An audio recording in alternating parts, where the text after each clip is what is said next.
Muy buenos días con todos. Buenos días, estimados seguidores de la Academia Mundial de Justicia Restaurativa.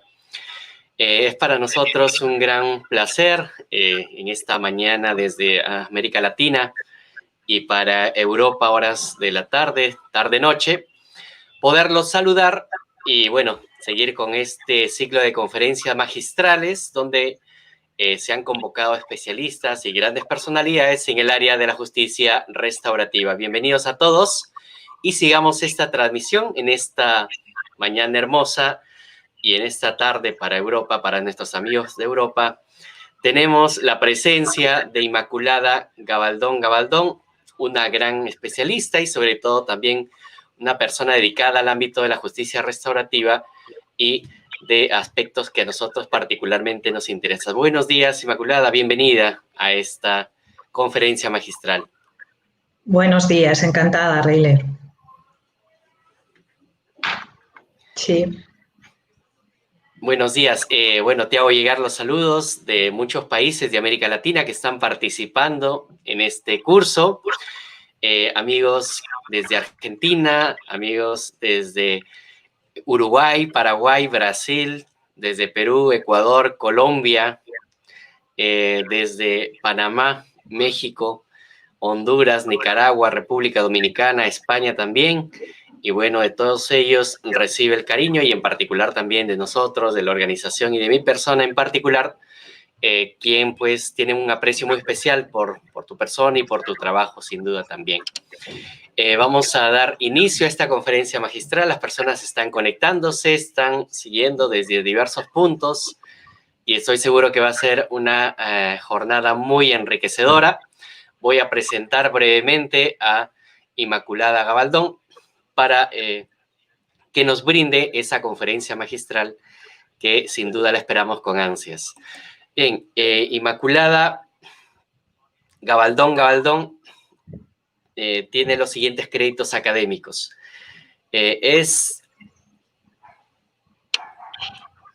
licenciada en Derecho por la Universidad de Valencia, España, máster en Mediación por la Universidad de CAU, Cardenal Herrera, máster en Desarrollo Personal y Liderazgo por la Universidad de Barcelona y el Instituto ESI, instructora del International Institute for Restorative Practice, coach ontológico senior, certificada por la consultora internacional Newfield Consulting, avanzados estudios de posgrado en psicología transpersonal y mediación orgánica con la EPTI, Escuela de Psicología Transpersonal Integral, entre otras muchas cualidades académicas y sin duda preparación.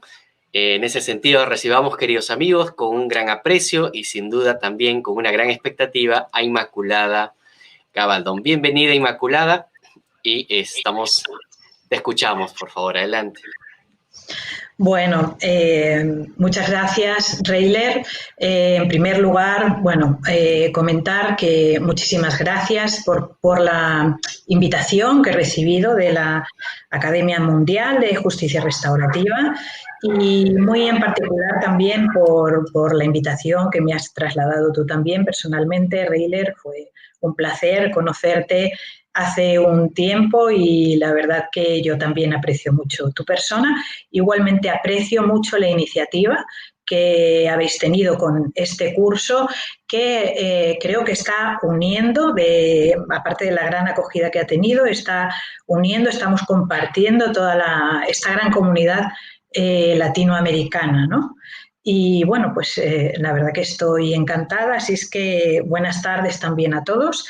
Y bueno, como digo, yo me siento como muy contenta, muy afortunada por esta oportunidad y además que me hayáis cursado la invitación de hablar de algo que verdaderamente a mí me apasiona, como puede ser las prácticas restaurativas, el paradigma restaurativo y justicia restaurativa, o también un poquito en lo que yo, la propuesta un poco que me comentasteis, enfocado también al proceso comunicativo y a la reflexión. La verdad que todo está como muy interrelacionado y son como temas que a mí me apasionan.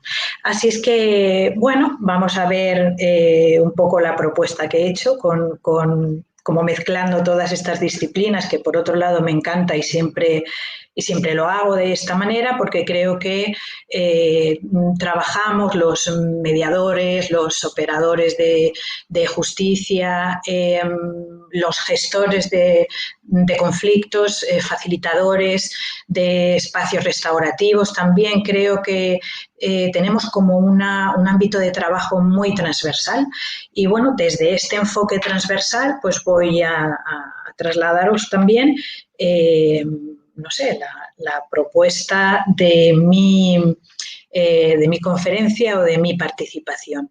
Estoy abierta a cualquier pregunta. Si hay algo que suscita más interés, pues igual podemos profundizar o podemos detenernos en esto. Y bueno, pues encantada. Vamos allá. Bueno, pues como venía comentándoos, ¿de qué vamos a hablar? Pues con este título de mi participación, Prácticas restaurativas, proceso comunicativo y reflexión, no podemos dejar de hablar, por ejemplo, de la naturaleza humana. Hablando de prácticas restaurativas es imposible no saber que estamos hablando de relaciones humanas y de comunidad. Igualmente vamos a hablar de comunicación y lenguaje humano y, por supuesto, de las prácticas restaurativas desde un enfoque restaurativo. Sí que es verdad que no voy a detenerme muy específicamente en dar pautas o contenido de prácticas restaurativas porque sé que este curso es muy completo. Sé que hay docentes que son compañeros míos también y que aprecio mucho, como Jan Smith o Virginia Domingo, pero en particular en las prácticas sé que, bueno, Jan es toda una autoridad, desde aquí le saludo también, y sé que el contenido más específico lo vais a tener la oportunidad de tratarlo con él, así que yo creo que con el fin de evitar reiteraciones, pues yo me he permitido como el ofrecer otra mirada desde esta propuesta que se me hacía de la comunicación y la reflexión. Vale, en suma, de todas formas, vamos a estar hablando de la conexión humana. Bien, he dicho que íbamos a hablar de naturaleza humana. Bien, somos seres vivos, estamos insertos en la naturaleza y dentro del reino de la naturaleza, cuando nos preguntamos qué somos los seres humanos dentro de esta exuberancia y de esta abundancia y de esta envergadura, ¿no?, tan inmensa de la madre naturaleza, realmente los humanos somos pequeñitos y somos muy vulnerables como individuos. También si nos comparamos con muchos de los seres vivos y también incluso con los mamíferos con los que compartimos más. Ni somos enormes en tamaño ni tenemos una gran fuerza física. Bien, somos muy vulnerables como individuos, como seres vivos. Y por este motivo, nuestra supervivencia, muy en contra de lo que se ha comentado hasta ahora, porque bueno, la ciencia cambia, las ideas cambian y los paradigmas cambian. Bueno, sí que hubo un momento en el que el paradigma darwiniano o la idea de Darwin de la competencia y de la selección, o sea, de que la evolución selectiva, ¿no?, y que solamente podía sobrevivir el individuo más fuerte, pues está como bastante en declive con un montón de hallazgos que han ocurrido a nivel científico también. Y bueno, ahora más bien parece que en este universo interconectado en el que estamos comenzando a vivir, a darnos cuenta de que verdaderamente es así, resulta que o sea, solamente hemos podido sobrevivir no desde la competencia del paradigma darwiniano, sino que hemos sobrevivido como especie por nuestra naturaleza cooperativa, por haber aprendido a trabajar de forma colaborativa. Somos seres sociales, relacionales, interdependientes entre nosotros y también de nuestro medio, y por tanto necesitamos comunicarnos, ¿no? como grupo. Lo cierto es que nuestra necesidad de actuar y de coordinar en grupo, probablemente debido a esta gran vulnerabilidad que hemos tenido, pues requería de una gran precisión. Hemos realmente como sorteado un montón de retos impresionantes a lo largo de nuestra historia y de nuestra evolución. Y para alcanzar este nivel de precisión que exigían algunas de las tareas que teníamos que organizar o que realizar en grupo, pues desarrollamos el lenguaje humano. El lenguaje humano es humano porque es específico nuestro. Ninguna otra especie en la naturaleza tiene un lenguaje ni siquiera parecido al nuestro. Sí que hay, por supuesto, muchos animales que se comunican, pero ninguno tiene unas características similares al lenguaje que nosotros hemos desarrollado. El lenguaje trajo consigo enormes ventajas que estábamos requiriendo de comunicación, de precisión, pero también es cierto, y vamos a verlo a lo largo de la charla, que trajo consigo no pocos inconvenientes. Uno de estos inconvenientes fue que este lenguaje que nosotros desarrollamos terminó por separarnos definitivamente de la naturaleza. Nosotros, a través de nuestro lenguaje, ya no operamos directamente en la realidad, sino que vivimos en mundos, sino a través de la representación de ella. Nuestro lenguaje nos permite construir una representación del mundo dentro de cada uno de nosotros y, por tanto, no operamos directamente en la realidad, sino a través de esta representación. Nuestra relación con el mundo real está mediatizada por el pensamiento y este pensamiento deriva de nuestro lenguaje también, de la sofisticación de nuestro lenguaje. Claro, hasta no hace mucho, la verdad que había una visión bastante ingenua de la realidad y del lenguaje. Y lo que pensaba, la idea de esta visión ingenua del mundo es que hay una correlación exacta entre la representación del mundo que yo he construido con mi lenguaje y la realidad misma que yo he querido representar. Vale, bueno, aquí por ejemplo me parece muy ilustrativa la imagen, esta la traigo mucho a algunas formaciones porque verdaderamente es de esto de lo que estamos hablando. A veces es complicado explicarlo, pero es tal cual así. O sea, aquí tenemos a dos pintores, tenemos a Picasso y a Dalí, y los dos están pintando un huevo. Y bueno, observemos que ninguna de las dos representaciones tiene nada que ver con la ontología en sí del huevo y que son completamente diferentes. Están observando cosas diferentes a partir de la misma realidad, probablemente porque sus representaciones internas también sean diferentes.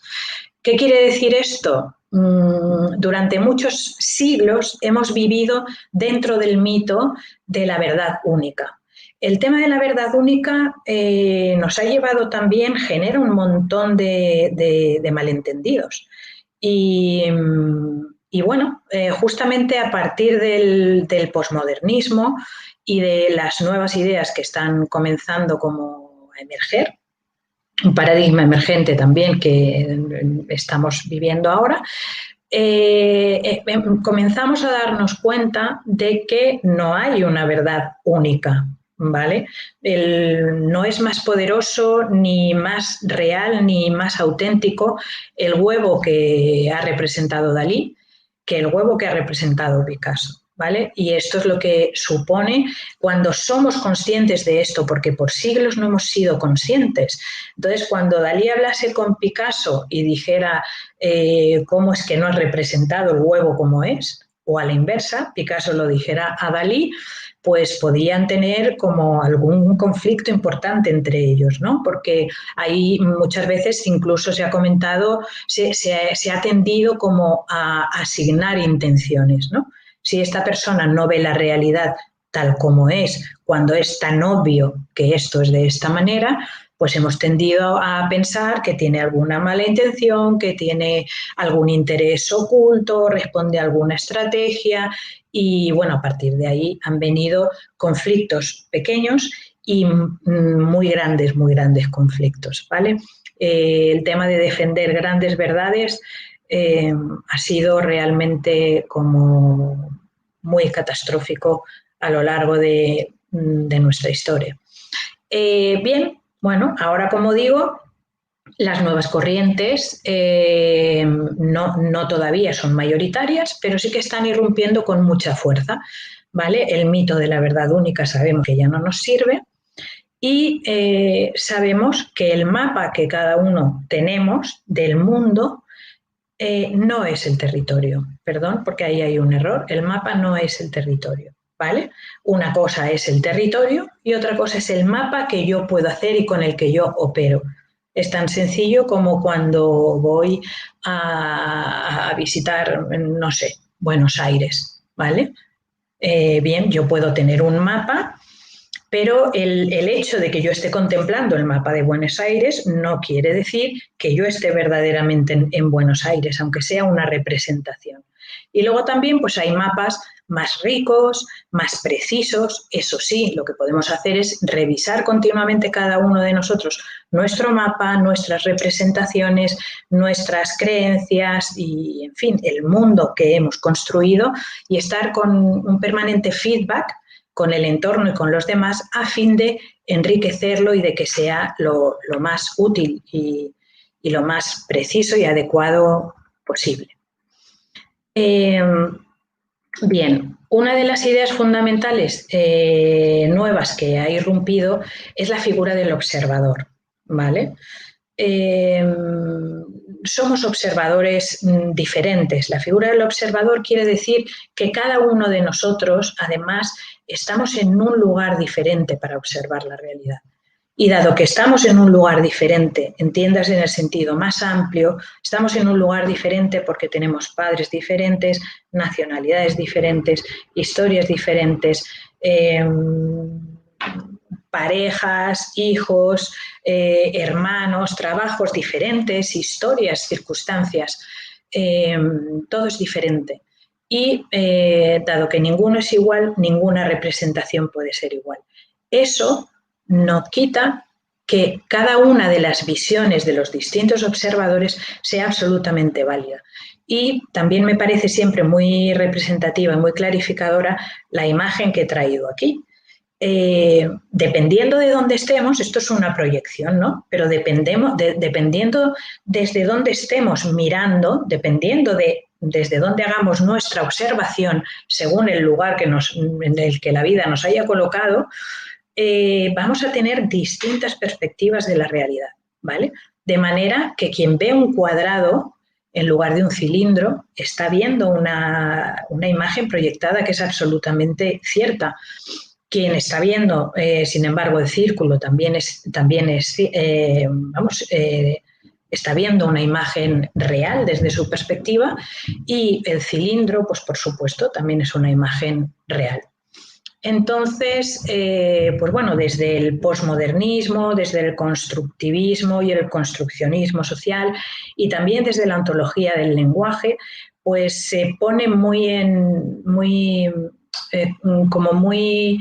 de una forma muy importante la figura del observador en el centro, teniendo en cuenta que el observador no es un observador neutral, sino que el observador afecta siempre la realidad que observa, ¿vale? Todo esto para la gestión de conflictos yo creo que es fundamental.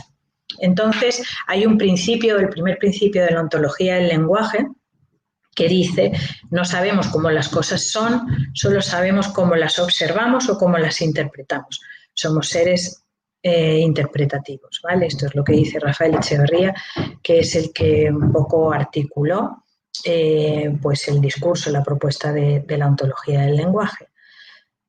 Bien, sabiendo que cada uno de nosotros somos observadores diferentes, sabiendo que no tenemos acceso a la realidad, sabiendo que cada uno de nosotros somos constructores de nuestro mundo, es cierto que esto abre un abismo entre nosotros, aunque el hecho de poder hacernos conscientes de esta realidad también nos ofrece pues múltiples posibilidades de intentar como establecer puentes que puedan como unir, aproximar nuestros mundos, ¿vale? O sea que es cierto que esto que estamos comentando, la capacidad del lenguaje, nos trajo cosas muy positivas, nos trajo otras, pues tal vez un poquito menos, que estamos como especie, pues ahora intentando también como superar, ¿no? Aunque digo que la mayoría de las personas todavía que habitamos el mundo todavía no estamos ahí, pero sí que hay movimientos muy importantes que tienden a superar estas grandes dificultades.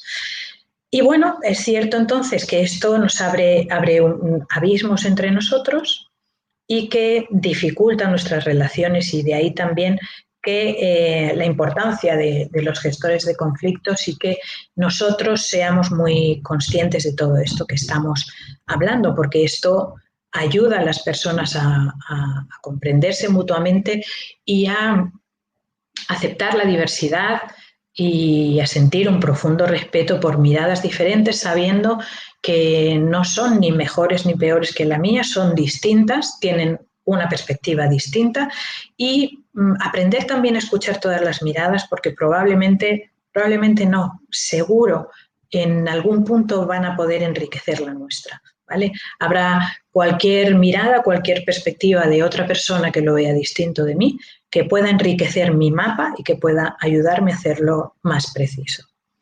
Además de todas estas dificultades, resulta que nos encontramos también con el tema de la percepción. Bueno, tenemos una percepción limitada. Nosotros accedemos a la realidad a través de nuestros sentidos, ¿no? De nuestros 5 sentidos, y ya está, pero cada uno, o sea, el ámbito de percepción que tenemos es limitado, tenemos una franja limitada, o sea, hay animales que tienen percepciones o visuales o acústicas que están muy por encima de las percepciones de la franja que tenemos nosotros como humanos. Pero además de la limitación, resulta que también la percepción que tenemos es selectiva.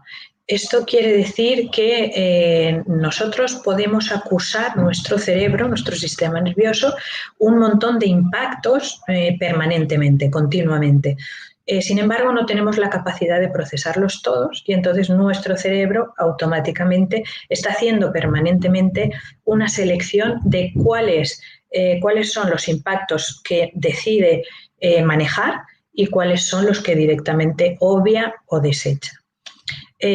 Bueno, entonces yo creo que probablemente todos hayamos tenido la experiencia de querer comprar un coche y justo en ese momento, no sé, un Audi 3, por ejemplo, por decir, y a partir de ese momento que tú tienes un interés por comprar un Audi 3, resulta que te encuentras permanentemente con un montón de Audi 3 en la calle, en cualquier momento de tu cotidianidad. La verdad, yo fui muy consciente de esto. Casi nunca, hombre, sí puedo interactuar con alguna embarazada, pero la verdad que casi nunca había tenido la percepción de que había muchas embarazadas. Y desde hace muchísimos años tampoco tengo esa percepción.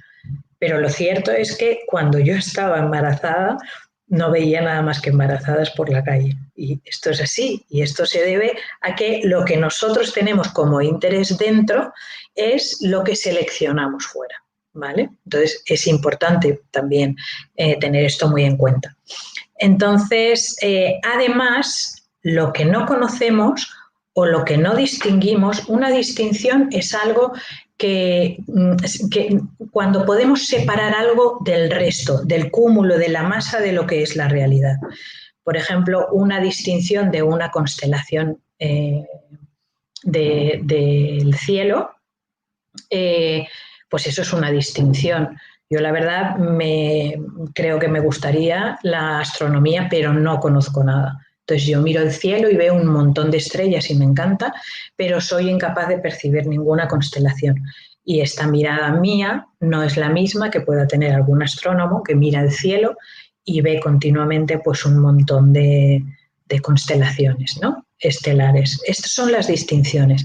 Y, por tanto, no conocemos aquello que no distinguimos. No entra dentro de nuestro mundo, no podemos ni contemplarlo. Entonces, distinguimos gracias a nuestro lenguaje, al lenguaje humano, ¿no?, que desarrollamos. Por tanto, es cierto que nuestro mundo es tan rico, tan pobre, tan amplio o tan estrecho como consigamos que sea nuestro lenguaje, ¿vale? Es cierto que el lenguaje es generativo, el lenguaje nos trae mundos a la mano y es interesante como el poder ampliar nuestro lenguaje y de esta forma ampliaremos también nuestro mundo. Bueno, con todo esto que venimos hablando, pues lo cierto es que, por ejemplo, Maturana, un biólogo chileno que aprecio un montón, que seguramente muchos de vosotros conoceréis porque es muy reconocido en el mundo, pero fundamentalmente también en la comunidad latinoamericana y en su país, en Chile, nos dice que todo vivir humano sucede en conversaciones y es en este espacio donde se crea la realidad que vivimos, ¿vale? Entonces, bueno, esto tiene que ver con el construccionismo y el constructivismo social, ¿vale? O sea, que dice que, bueno, y con el tema de la narrativa también, ¿no? Como que nosotros vivimos en historias y vivimos en conversaciones. Y este es el mundo humano. A ver, probablemente hay posturas como que se han ido muy al extremo hasta el punto de negar la realidad objetiva y dicen que todo el mundo humano está contenido en las conversaciones. Yo esto no creo que sea así, yo sí que creo que hay una realidad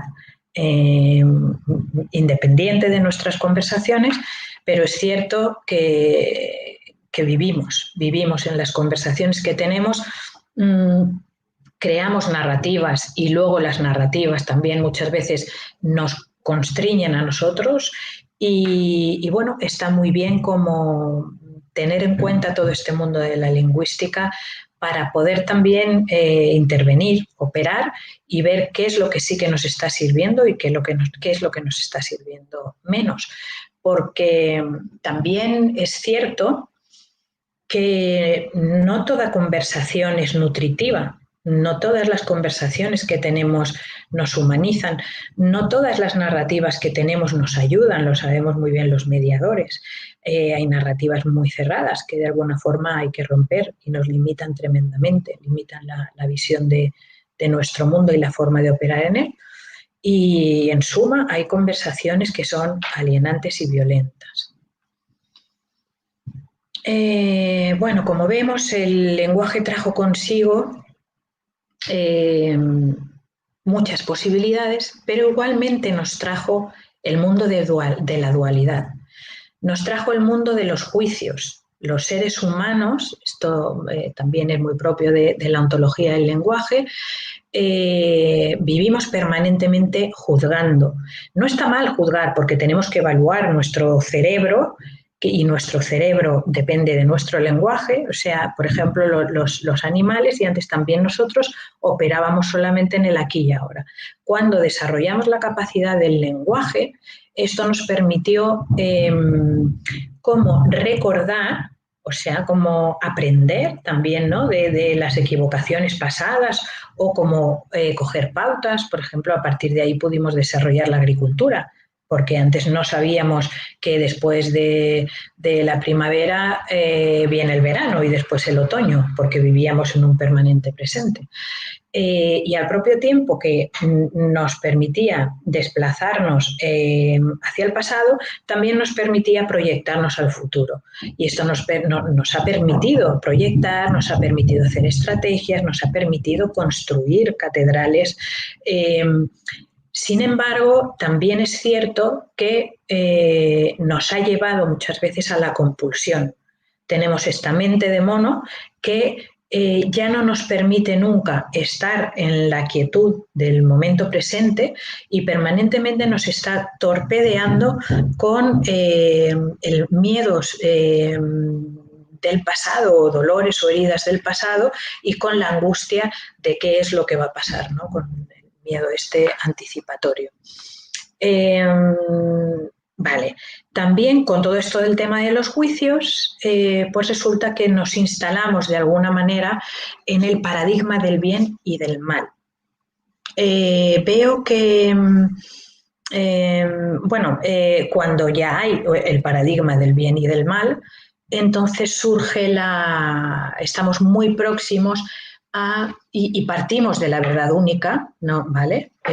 Antes vivíamos en la verdad única, entonces si yo tengo la verdad de alguna manera, el otro no tiene la verdad. Si la verdad es el bien, el otro necesariamente es el mal. Y este paradigma del bien y del mal se basa en la separación y se basa en la estigmatización. ¿Por qué lo traigo aquí? Porque es gran cantidad de los conflictos que vivimos en nuestra cultura occidental vienen justamente de este paradigma. Es muy importante que podamos verlo y que podamos desplazarnos a paradigmas que son más beneficiosos y que son más respetuosos también y que vienen muy de la mano de esto que estamos hablando. O sea, ahora que sabemos con el posmodernismo que no hay una verdad única, ahora que sabemos que hay múltiples verdades, es mucho más fácil desarrollar el respeto a la diferencia y pues no caer tan fácil como en la separación, en la exclusión y en el juzgar, sino poder pararnos como más serenamente en qué es lo que le está ocurriendo a esta persona o desde dónde está mirando esta persona que ve cosas que yo no puedo ver o a la inversa, ¿no? Entonces,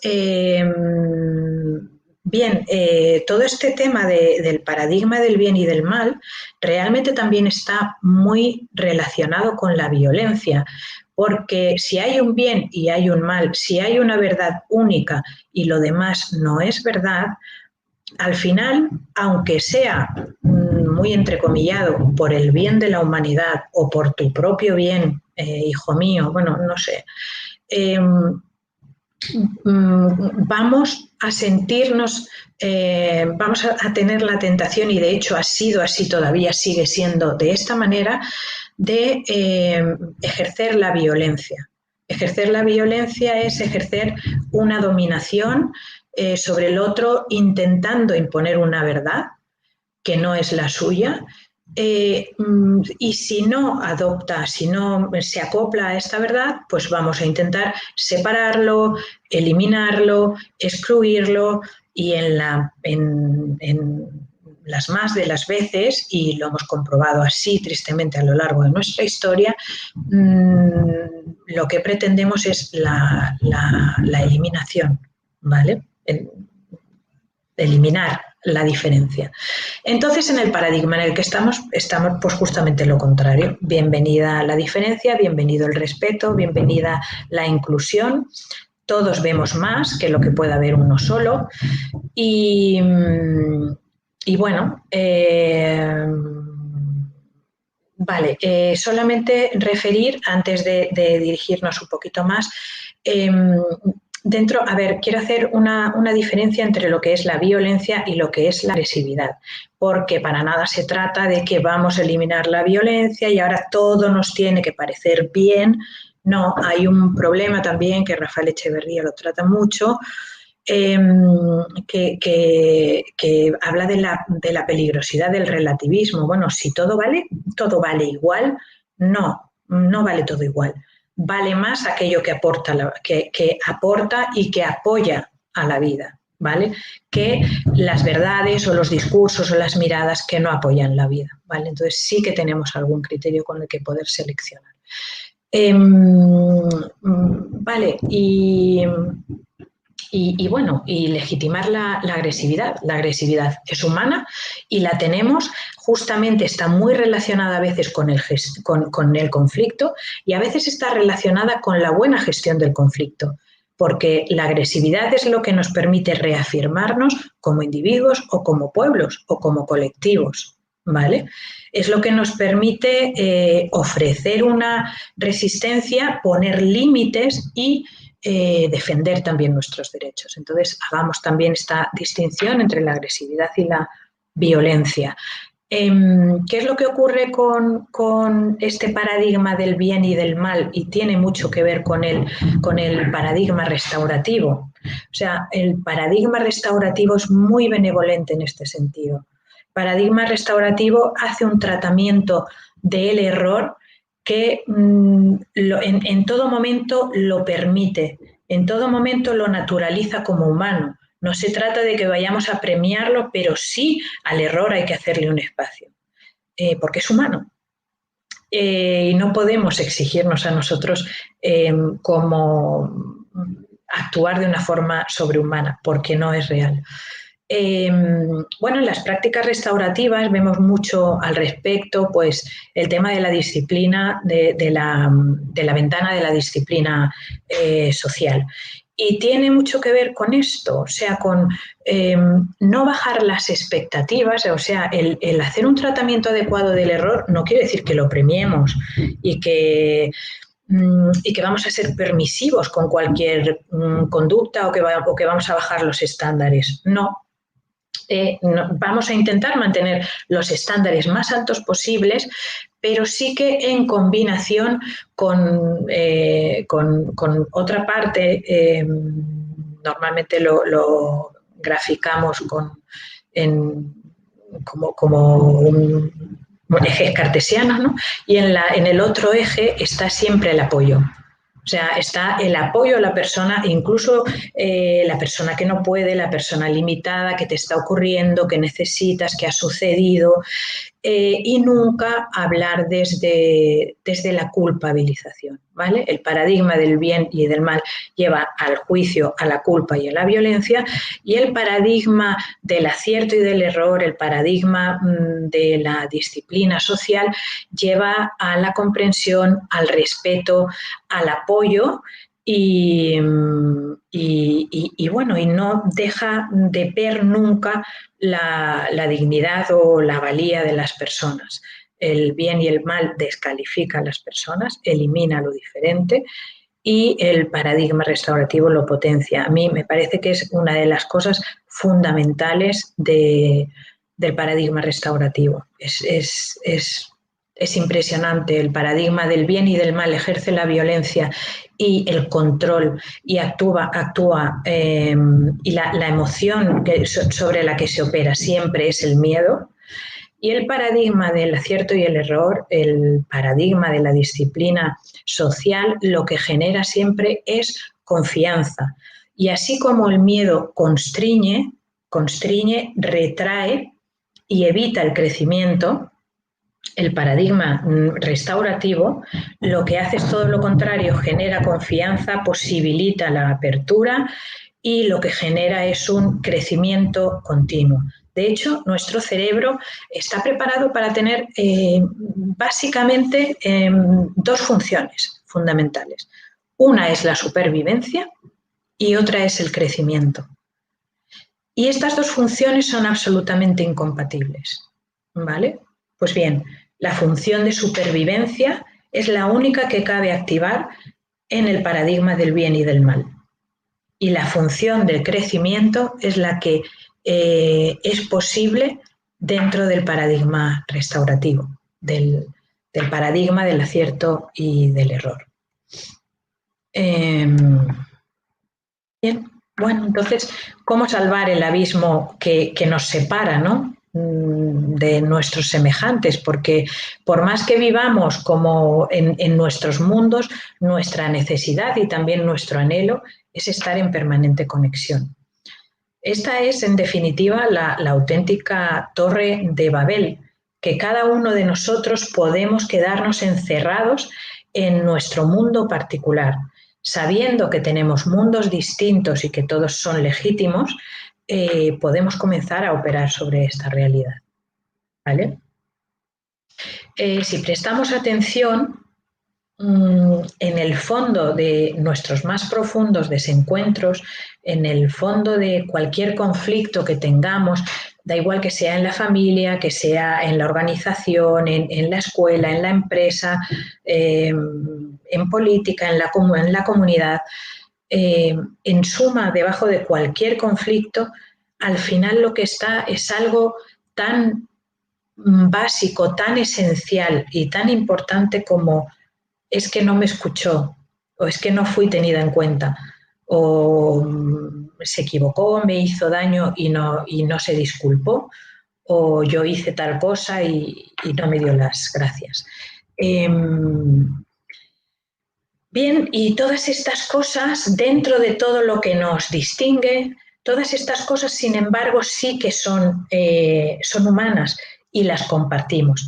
Y desde ahí podemos como comprendernos, empatizar, ¿vale? Cuando bajamos bastante, dejamos los juicios, esta es parte del trabajo fundamental que propone la comunicación no violenta. La comunicación no violenta propone que desde la parte de los juicios, la parte cognitiva, no vamos a poder comprendernos. Hay que bajar el tema de sentimientos en que nos entendemos más y bajar incluso al tema de las necesidades humanas que todos los humanos compartimos, y desde ahí es mucho más fácil la conexión y que podamos comprendernos y comenzar a establecer puentes duraderos.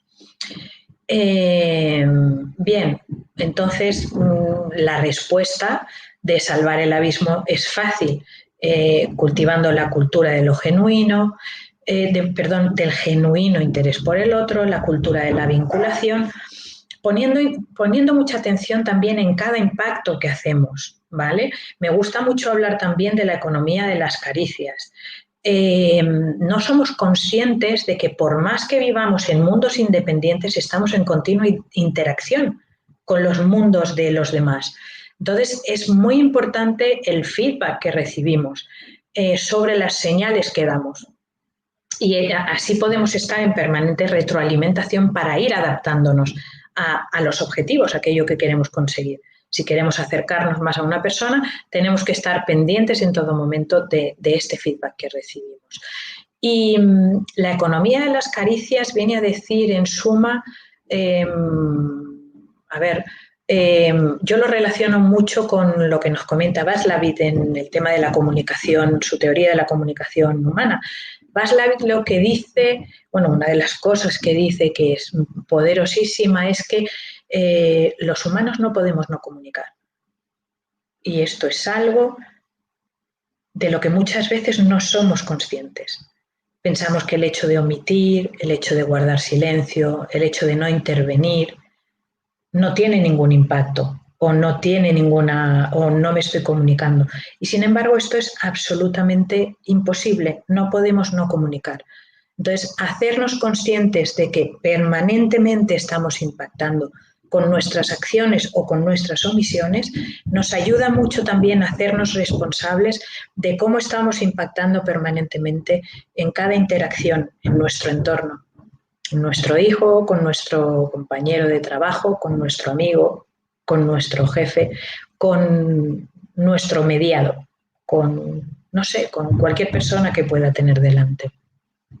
Y la economía de las caricias tiene que ver con esto, con que permanentemente estamos intercambiando. Tiene tanto que ver también con esto con lo que comenzábamos, que somos seres relacionales. Efectivamente somos seres relacionales y somos seres sociales, hasta el punto de que si un bebé no fuera tocado, está comprobado científicamente que un bebé sin caricias, sin contacto humano, muere.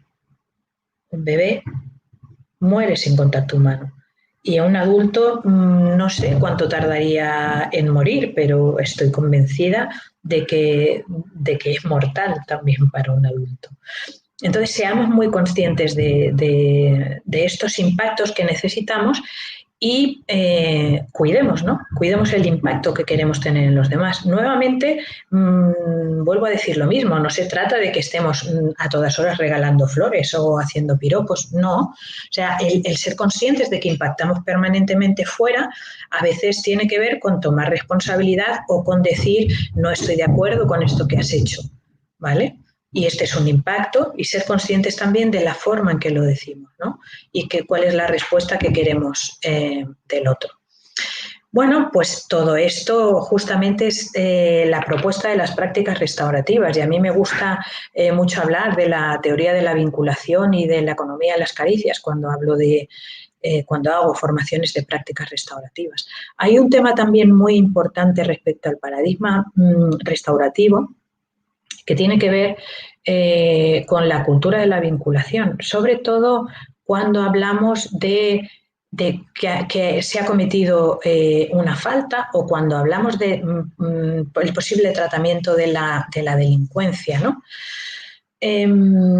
Delincuencia, delinquir, si miramos su raíz etimológica es muy interesante, que viene del link también. El link es la conexión y es el vínculo. Y en suma esto de lo que nos habla es que delinquir es más fácil delinquir cuando no estamos vinculados con el otro, ¿vale? Entonces, una de las formas poderosas de eliminar la violencia y de cómo contrarrestar el crimen y la delincuencia es justamente la vinculación.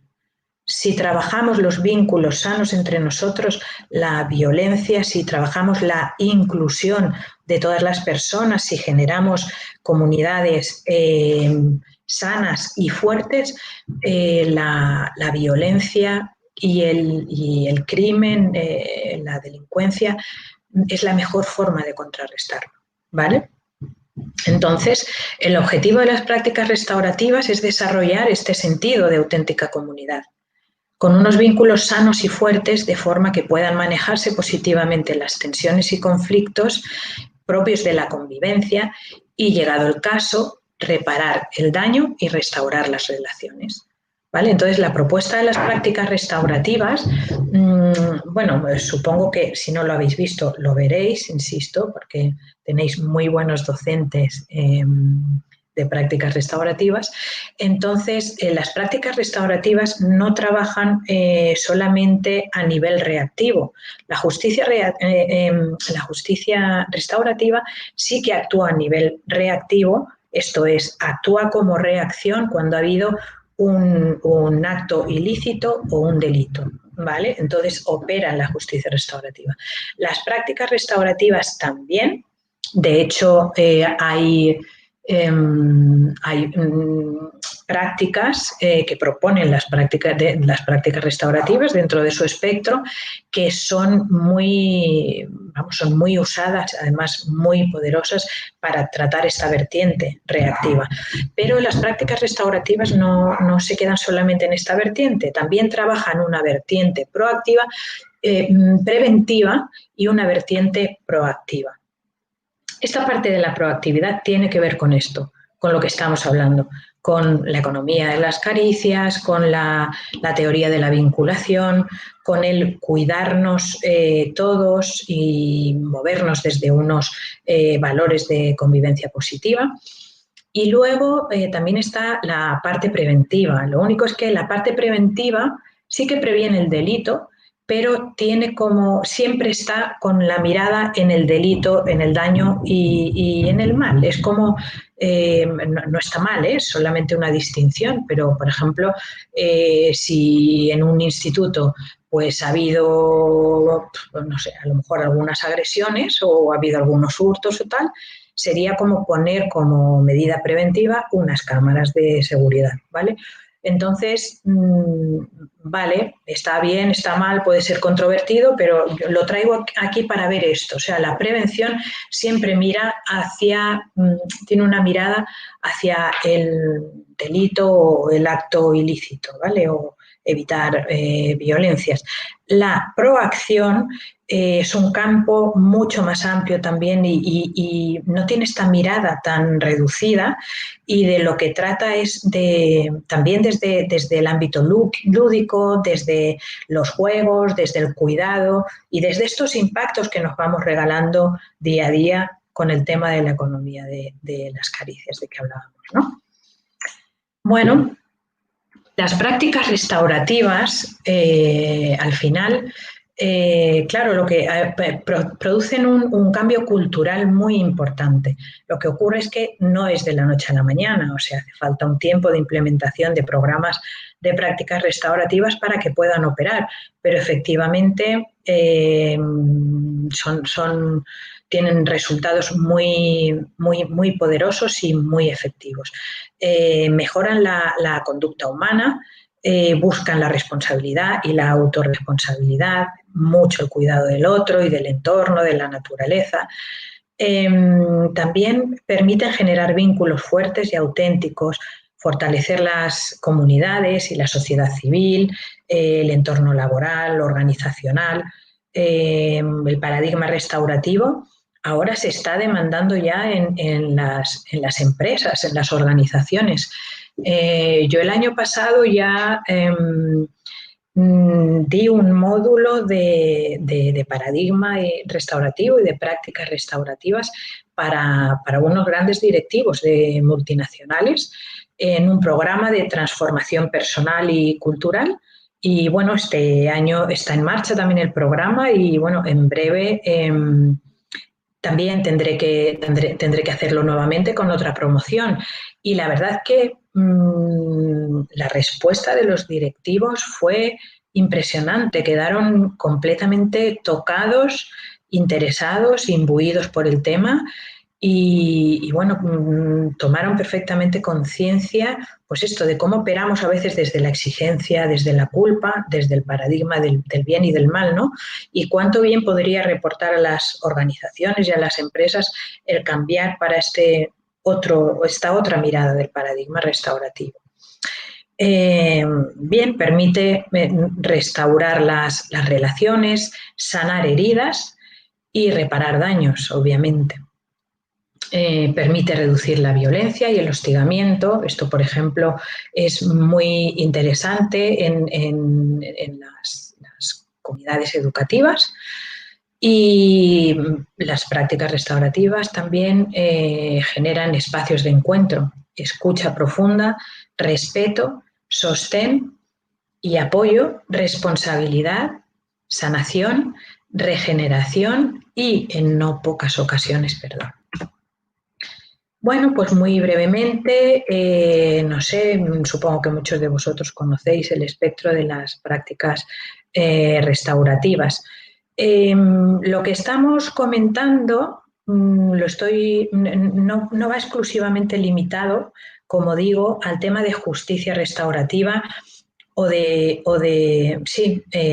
o más en el enfoque de actuar solamente como reacción, sino lo estoy mirando en un ámbito global, comenzando por la proacción, la prevención y luego también la reacción. Y bueno, todo este es el espectro, o sea, el espectro de las prácticas restaurativas nos permite operar en todo este espectro. ¿Vale?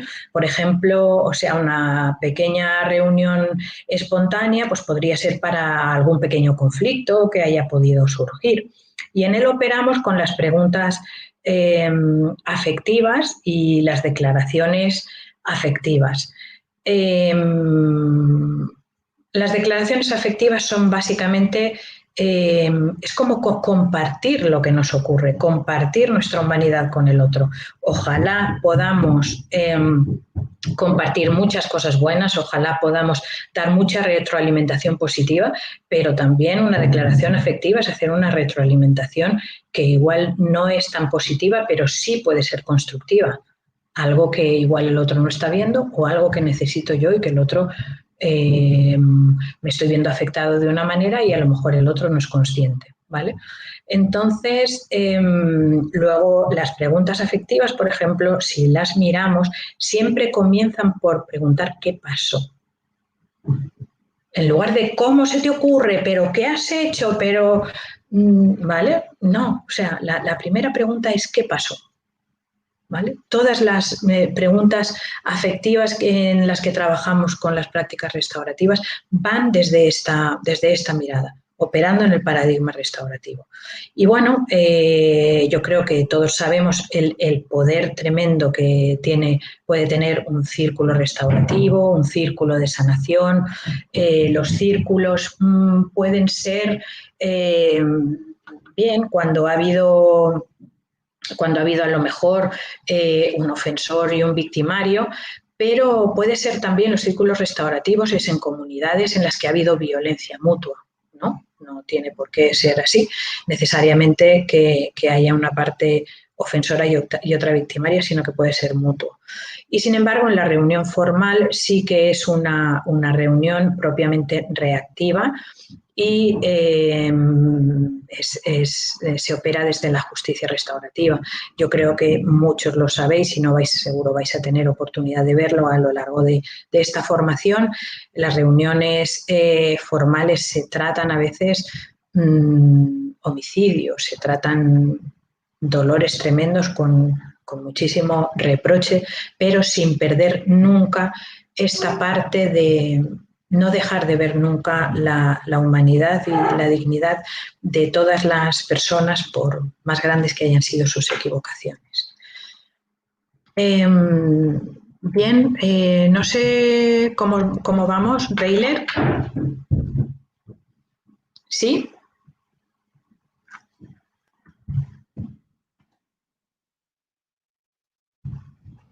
Bueno, vale. Creo que no voy a tener tiempo de tratarlo todo, pero solamente por rescatar un poquito la hondura, ¿no? La profundidad y la tremenda sensibilidad que hace falta para operar en estos encuentros, ¿no? En este paradigma restaurativo en los que trabajamos con dolores tan tremendos.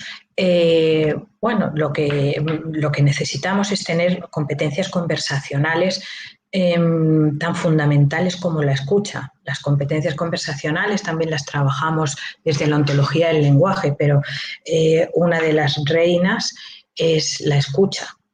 ¿Qué es la escucha? Bueno, pues muchas veces, ¿qué es la escucha? Ese espacio en el que uno habla y el otro aprovecha para pensar cómo va a contrarrestar o cómo va a contraargumentar, ¿no? Esto es lo que muchas veces pensamos, hasta que caemos en la cuenta de que verdaderamente eso no es escuchar al otro, ¿vale?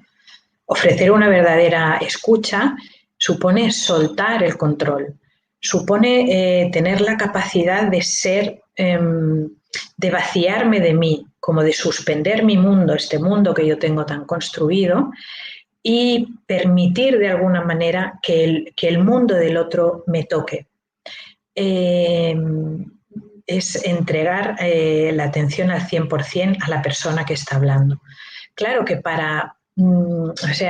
Rafael Echeverría también comenta que para la escucha más sublime es cuando estamos en disposición de dejar que el otro nos transforme, ¿no? Y para estar en disposición y en esta apertura de dejar que el otro nos transforme, hay que ser muy valiente, ¿vale?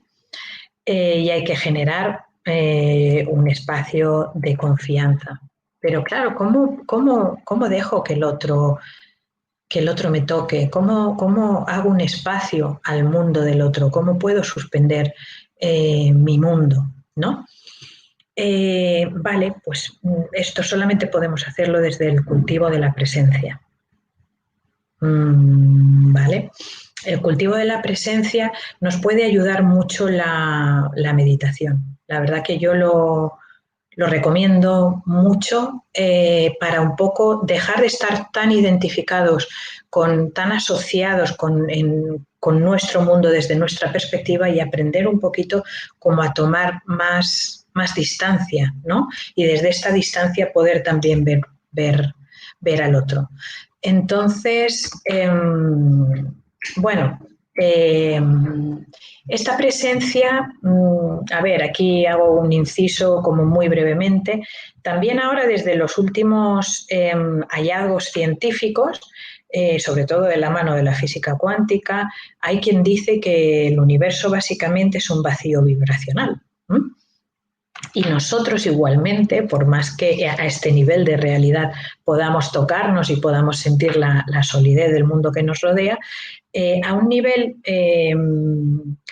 cuántico somos energía vibratoria, ¿vale?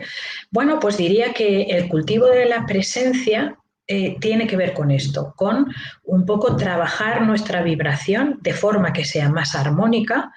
Y la comunicación podría, ¿por qué hablo de presencia? Para que sea más armónica respecto a nosotros y también poder, como permitir, abrirnos a la vibración que trae el otro, ¿vale? Esta sería la sintonía, buscar la sintonía de nuestros dos mundos, ¿no? De alguna manera. Vale, entonces he traído sobra una C, he traído una frase de Viktor Frankl que me gusta mucho y este espacio de presencia también nos permite salirnos de los programas, de los programas desde los que operamos y desde la reactividad y los automatismos. Vale, Viktor Frankl lo que dijo es que entre el estímulo y la respuesta hay un espacio. Este espacio es puramente humano y nos viene dado por el lenguaje, ¿vale? Nos vino por el lenguaje, aunque el lenguaje, si no lo tratamos bien, pueda meternos en la reactividad. Pero también es el propio lenguaje el que nos permite separarnos, tener la autorreflexión, poder tomar perspectiva y observarnos, ¿vale? Entonces, entre el estímulo y la respuesta hay un espacio. En ese espacio tenemos el poder de elegir nuestra respuesta. En nuestra respuesta se encuentra nuestro crecimiento y también nuestra libertad. Esta es la libertad radical, la libertad absolutamente humana de la que habla Viktor Frankl. O sea, los animales no tienen esta capacidad, están completamente imbuidos en la realidad y en el instante presente, pero no tienen ningún rango de libertad para poder ofrecer o elegir su respuesta, ¿vale? Justamente los humanos, con esta capacidad del lenguaje y con la capacidad que podemos seguir en nuestro desarrollo, de ir incluso un poquito más allá del lenguaje y no operar solamente desde ahí, podemos como desarrollar este testigo, desarrollar esta presencia, desidentificarnos un poquito de nuestro mundo y dar apertura también con mayor perspectiva al mundo de los demás y buscar cuál es verdaderamente el impacto, la respuesta que queremos ofrecer a cada estímulo que tenemos, ¿vale?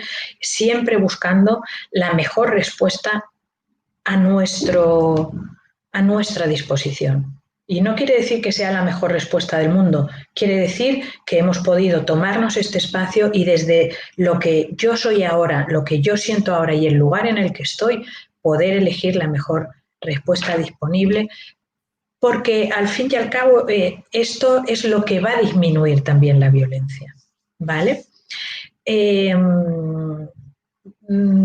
Comentaba que la meditación puede ayudarnos mucho porque nos puede ayudar a conectar con algo que es en las dificultades, en los encuentros restaurativos, poder como encontrarnos también, si somos capaces de encontrar dentro de nosotros algo más grande que nuestro dolor, también seremos capaces de ver en la otra persona algo más grande que su dolor, algo más grande que su rabia, algo más grande que su miedo. Poder darnos cuenta de que, y también me gusta mucho decirlo en los programas que hago de paradigma restaurativo, que cuando yo soy víctima, poder conectar con este espacio de presencia en el que me doy cuenta que yo soy más que mi dolor, desde el espacio de la víctima, poder la víctima también darse, perdón, el ofensor, también el ofensor poder contactar con este espacio de presencia al que se puede ayudar en los espacios restaurativos y que pueda darse cuenta y decir, yo soy más que la peor de mis equivocaciones, y algunas personas que vienen a espacios restaurativos se han equivocado mucho, y es fundamental que podamos propiciar que tengan esta conexión también y podamos sostenerle en el espacio restaurativo, ojalá también desde la comunidad. Y la propia comunidad también. Al final, la comunidad, desde la comunidad lo que se genera, me gusta, no uso el inglés, no lo conozco mucho, pero me conecta mucho con la frase de Me Too. Es cuando yo puedo mirarte, por más grande que haya sido tu equivocación, y soy capaz de reconocer en ti, soy capaz de ver en tu mirada, yo me reconozco mi humanidad. Y no apruebo lo que hiciste, pero no voy a excluirte, no voy a juzgarte.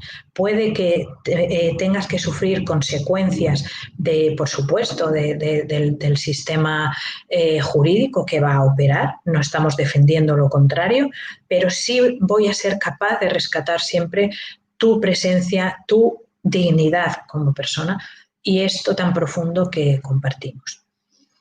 Entonces, más allá del lenguaje, es donde puede florecer la compasión.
Muy bien.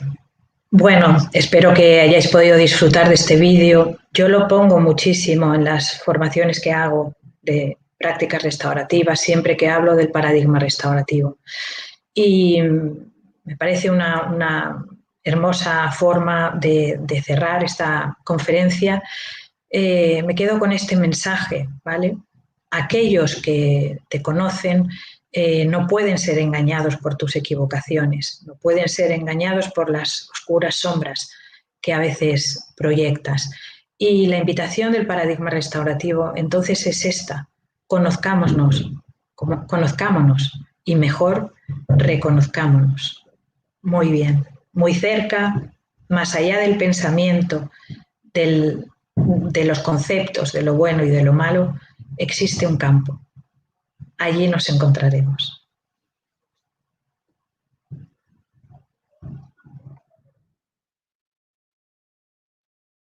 Ima, bueno, muchas gracias. Ha sido una conferencia, la verdad, bellísima. Hemos podido ver cuán importante es ese proceso comunicativo, esa necesidad de conocer mediante este diálogo, mediante la percepción incluso de muchos de los sentidos, de las inquietudes, necesidades, que justamente a través de este proceso dialógico podemos llegar a la persona y, como tú dices, rescatar esa humanidad, ¿no? De eso se trata. Rescatar la humanidad, porque por más que una persona sea responsable, no pierde los demás, digamos, derechos, sus demás necesidades. Entonces, al menos, y cuán importante es ese proceso dialógico en esta dura etapa de ofrecer alternativas para mejorar definitivamente como personas y como sociedad. Bueno, Ima, yo te agradezco muchísimo. Te hago llegar los saludos aquí de los comentarios desde, por ejemplo, El Salvador, personas de España, desde Bolivia, desde Argentina, de Perú, de Ecuador, de Colombia, Panamá, México, y bueno, de tantas personas y el cariño hacia ti.